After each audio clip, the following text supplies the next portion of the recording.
Maintenant, on nous demande de créer la requête d'ajout RA1. Une requête d'ajout permet d'ajouter les lignes d'une table déjà créée au niveau de la base à une autre table de la base de données. Bien sûr, on peut demander d'ajouter toutes les lignes de la table à cette dernière, ou bien on peut les ajouter en spécifiant un ou plusieurs critères.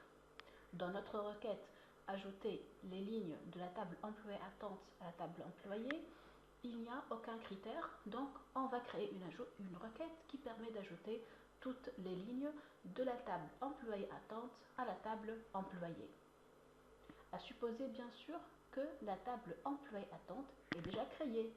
Cette table, c'est-à-dire employé attente, doit avoir la même structure que la table employée, c'est-à-dire les mêmes champs, num.amp, nom, prénom, adresse, tel, grade, num.service, avec le même champ qui représente la clé primaire num.amp, donc avec la même clé primaire, et en gardant aussi les mêmes types avec les mêmes propriétés. Donc, normalement, voilà ce qu'on fait. Normalement, on clique sur créer, création de table, et on réécrit le nom de ces champs en gardant les mêmes types à ce niveau, en spécifiant que num.amp est ici une clé primaire pour la table employée attente, et une fois on termine, on enregistre notre table sous le nom employé attente, et voilà, le travail est déjà fait. Voici notre table employée attente avec les mêmes propriétés, avec les mêmes types des champs, avec la même clé primaire. Maintenant, on remplit la table employée attente avec les enregistrements qu'on nous demande. Puis, on passe à la création. Donc voilà, la table employée attente est déjà remplie avec les lignes qu'on vient de spécifier. Maintenant, on passe à la création de notre requête d'ajout. Voilà comment on procède. On clique sur créer, création de requête. Là, il faut faire attention. Est-ce qu'on doit sélectionner employé ou bien employé attente? La bonne réponse, c'est employé attente, puisqu'elle sera notre table source donnée.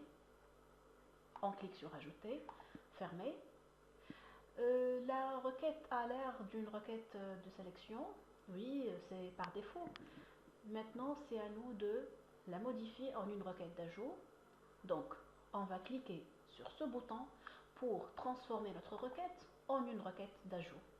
Dès qu'on clique, cette fenêtre s'affiche.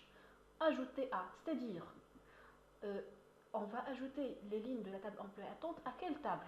Bien sûr, à la table employée. On clique sur OK, et bien sûr, c'est la base de données actuelle. On clique sur OK.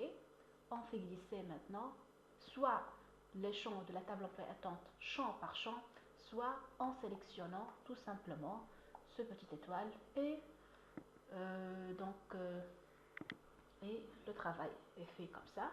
On enregistre la requête sous le nom RA1. OK. On exécute la requête. Regardez le message qui s'affiche.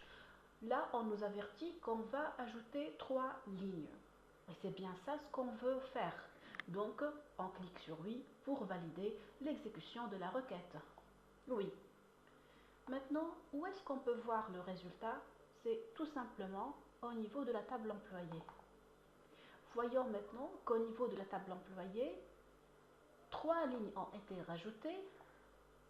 Les lignes dans num.amp est 6, 7, 8, c'est-à-dire on a ajouté les 3 lignes de la table employée attente.